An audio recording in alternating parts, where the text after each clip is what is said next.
Assalamualaikum warahmatullahi wabarakatuh.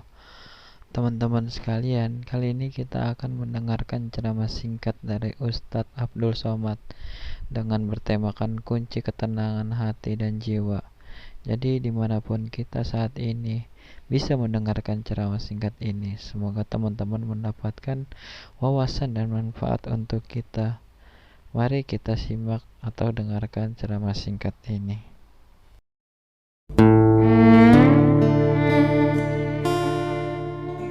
Datang seorang jamaah menemui saya, Ustadz Somad, saya kena penyakit insomnia, gak bisa tidur malam. Jam 2 malam mata saya masih berkedip-kedip. Bismika Allahumma ahya wa amut, gak mempan. Sebabnya apa Pak? Sebabnya saya beli tanah. Setelah beli tanah, tanam kelapa sawit, dipupuk, dijaga, 3 tahun berbuah. Pas mau dipanen, sudah dipanen orang duluan. Ternyata tanahnya bermasalah, dibawa ke pengadilan, dia yang menang. Akhirnya sampai jam 2 malam gak bisa tidur. Apa yang terlintas dalam pikiran? Kenapa beli tanah, kenapa tanam sawit, kenapa beli tanah, kenapa tanam sawit, kenapa diambil orang, kenapa dulu gak ternak ikan aja, kenapa gak ternak puyuh.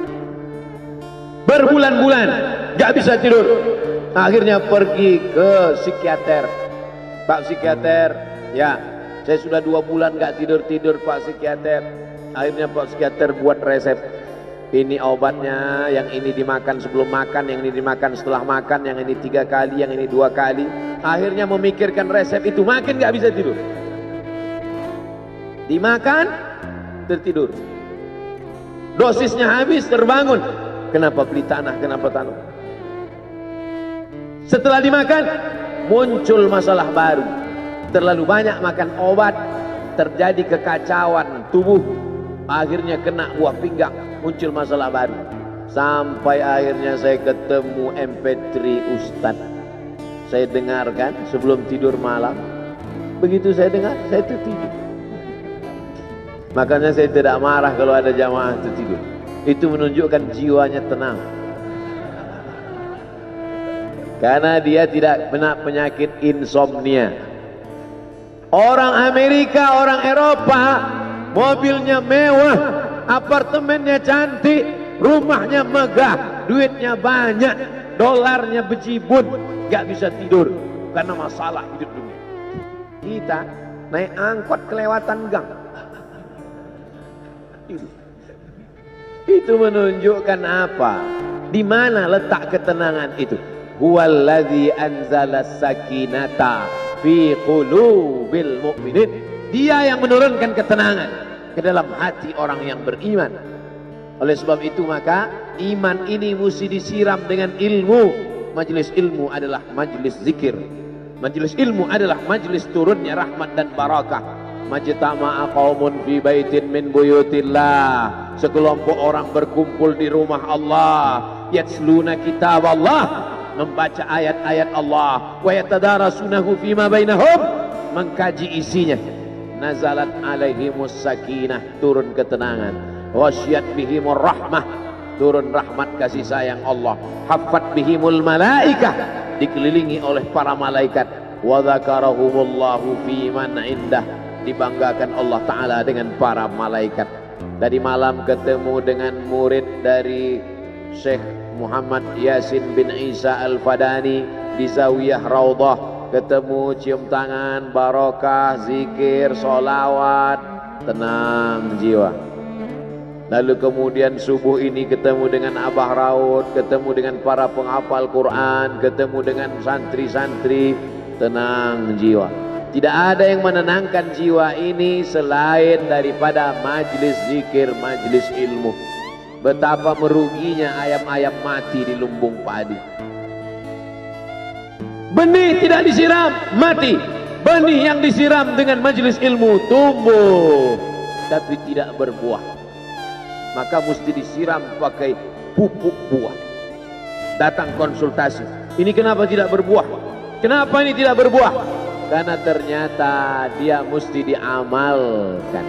sudah dapat ijazahnya, sudah talaqi, sudah halaqah, kenapa nggak berbuah? Belum diamalkan. Paksa-paksakan diri sebelum tidur malam, wudhu dulu, sholat witir. Paksa-paksakan diri bangun malam, tahajud. Paksa-paksakan diri siang, sholat qabliyah, sholat ba'diyah.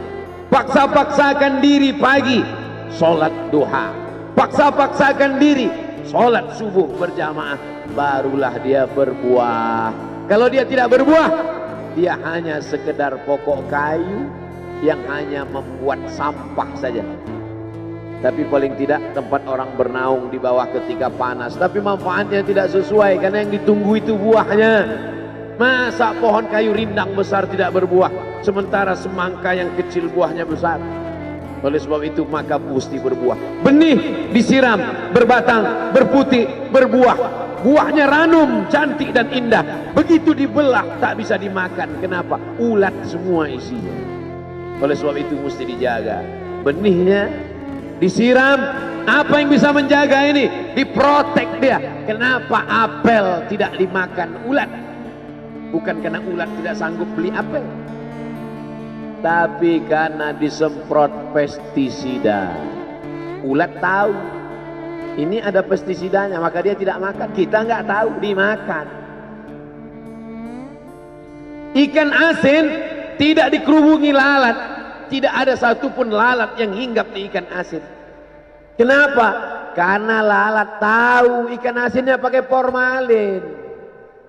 Manusia nggak tahu. Pintar mana manusia dari lalat? Jangan jawab.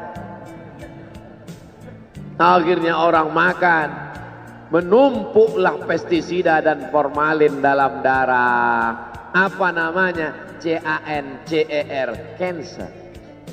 Karena dia tidak larut dalam tubuh. Yang lain-lain larut. Makanan-makanan larut menjadi energi, menjadi sampah, dibuang menjadi kotoran. Sama seperti daun, kalau jatuh ke tanah larut menjadi pupuk, tapi plastik tidak larut, maka plastik sampah bertebaran. Oleh sebab itu maka ini mesti dijaga. Apa yang bisa menjaga buah apel supaya tidak berulat? Jagalah dia dengan ikhlas. Kamu kenapa nggak ke masjid? Saya kalau ke masjid riak, maka saya nggak ke masjid biar ikhlas. Tarkul amal li ajlin nas riak. Kata Imam Fudail bin Iyad, tarkul amal li ajlin nas riya. Tidak jadi beramal karena takut dipuji orang, riya. Wal amal li ajlihim syirik. Beramal karena ingin dipuji orang, syirik. Kenapa kamu nggak pakai sorban? Takut dipuji orang, riya. Pakai saja sorban anak, jangan takut dipuji orang. Pakai sorban, yakinkan dirimu. Baik. Ustaz, kenapa nggak pakai sorban? Ada masanya nanti pakai sorban. Tarkul amal li ajlin nas riya. Tapi beramal, tapi saya nggak tahan Pak Ustaz, dipuji orang. Luruskan, karena pujian pasti akan selalu datang.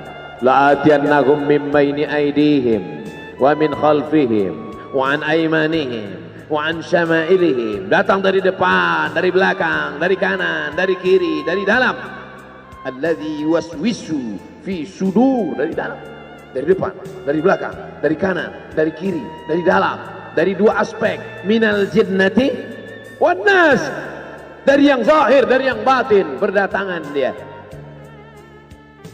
La ughwiyannakum, aku akan goda anak cucu Adam. Sampai kapan? Madamat arwahuhum fi ajsadihim, selama roh masih bersemayam dalam jasad, selama masih hidup, dia terus menggoda. Kapan kita berhenti dari godaan ini? Nanti setelah terbaring, terbujur kaku, bahkan sampai mau sakaratul maut pun dia tetap menggoda. Itulah makanya orang berzikir tidak bisa digoda waktu sakaratul maut. Kenapa? Karena la ilaha illallah akan terngiang di telinganya.